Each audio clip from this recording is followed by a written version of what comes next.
Hi, Martha. I'm Daniel Lovelace, and I'd like to announce my candidacy for the position of Legislative District Chair in Madison County, Idaho. I'd like to read you the letter that I've sent you via email, and I hope you'll replay this video during relevant meetings in which decisions are to be made on the election process. Hi, Marcia. I believe we've met. My name is Daniel Lovelace, and I've been showing up to all the recent demonstrations by the Madison County Democrats in Porter Park. I've tried my best to make myself available to volunteer, petition, and organize, and want to make a more serious commitment to the party and to our community. I believe that if God exists, then He is calling our generation to step forward and rise to the plate as leaders, starting in our families and local communities, in order to perpetuate a ripple effect that He will magnify tenfold until it progresses into a stream, and then a mighty river of hope, healing, and faith. Our generation has been overlooked, misjudged, and misunderstood for the challenges we are facing with the housing and affordability crisis, and with our own mental health and personal identity crises. I was born in King County, Washington, which is considered a very liberal, left-leaning state, but I was raised with traditional values and a strong moral compass. As a youth there, I struggled with the contradictions I saw in the ideologies that surrounded me, and decided I would move to Idaho to pursue my education and start my career and family. Since moving here over 7 years ago, I slowly began to realize that the conservative policies which accompanied the traditional beliefs of my former household no longer serve its members well. I believe it is time for a change. There are beautiful truths on both sides of the political spectrum that many families and individuals hold dear, but we've stopped talking to each other.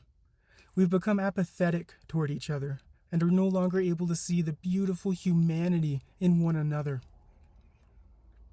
We need someone who can appreciate the beauty of contrast, who sees in a higher dimension of color when the world around them has resorted to vision in black and white.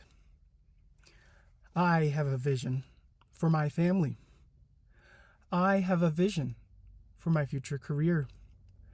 I have a vision for my community. And I have a vision for my beautiful country.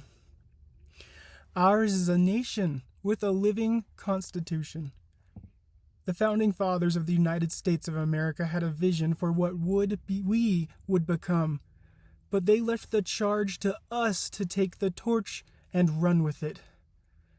But we have failed as a nation in doing so. I love science, and I hold the utmost respect for public servants who advocate for the truth and who advocate for the little guy. But I was also raised in a Christian church that could not appreciate all the beauty and all the beautiful truths the scientific process has in store for them. They were content, waiting and idle for those truths to be revealed for them by the leaders of their societies. Mine is a living church, an organization founded by a visionary and a deep thinker who considered as many points of view before allowing himself to finalize his own vision.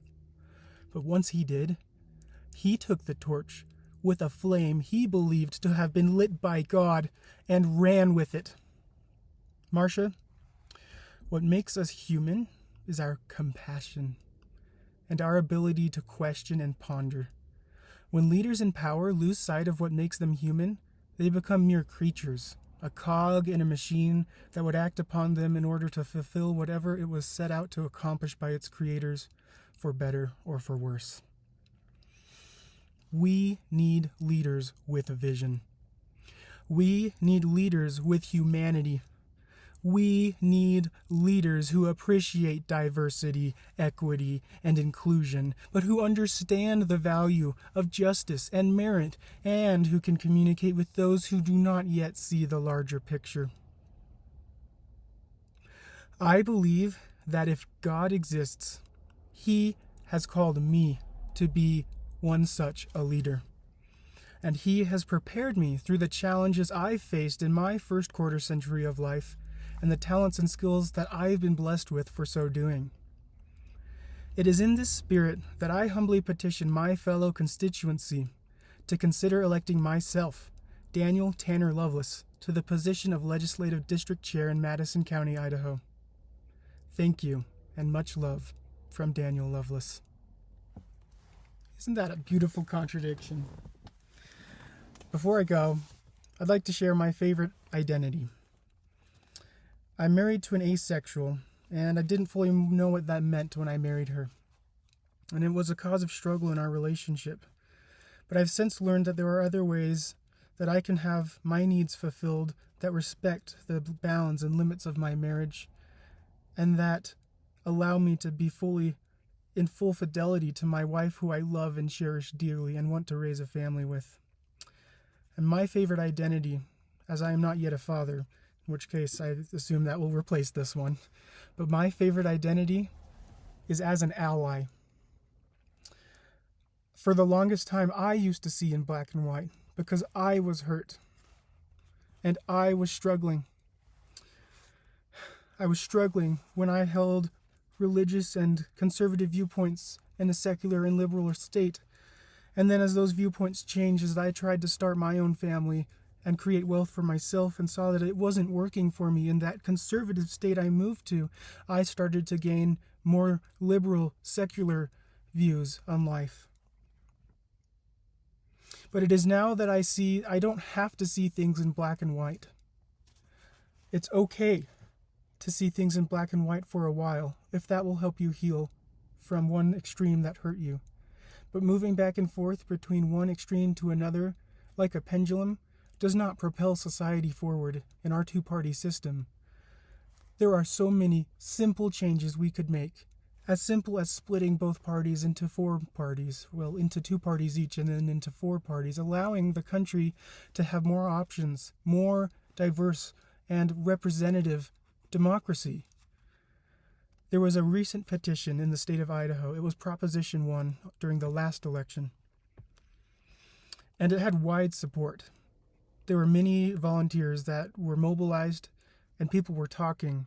And virtually everyone is in agreement that our democracy, our representative democracy, is not serving us well. It's not representing us well.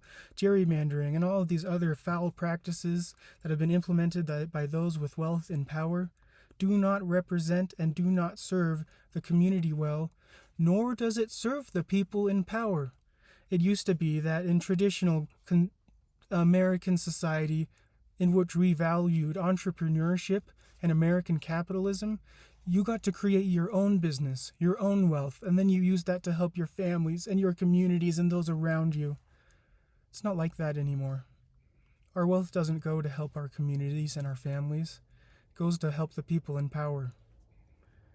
But what the people in power don't realize is that if the people on the bottom are struggling, their funding dries up. And so what's best for the people is what's best for the people in power. It takes a visionary. It takes a leader. I would like to be that visionary leader, and I would like to unite my community that I have grown to love and adore so much. So I have a vision.